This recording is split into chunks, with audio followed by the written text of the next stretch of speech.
औरंगाबाद शहरामधील जालना रोडवरती वक्फ बोर्डाच्या जागेवरती अतिक्रमण करून नियमबाह्य इमारती बांधल्याचा आरोप खासदार इम्तियाज जलील यांनी केलाय। ही मोक्याची जागा किमान 100 कोटी रुपयांची आहे। दोषी अधिकाऱ्यांवरती फौजदारी गुन्हे दाखल करावेत अशी मागणी जलील यांनी केली आहे। अन्यथा येत्या 26 फेब्रुवारीपासून आपण आमरण उपोषण करणार असल्याचा इशारा जलील यांनी दिलाय।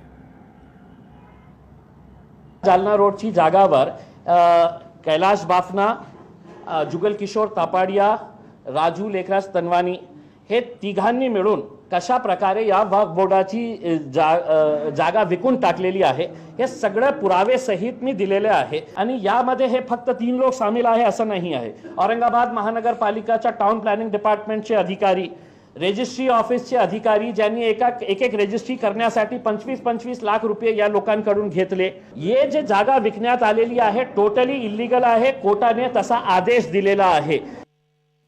आणि यासोबतच या बुलेटिनमध्ये वेळ झालेली आहे इथंच थांबण्याची। ताज्या बातम्यांच्या अपडेटसाठी पाहत रहा एबीपी माझा।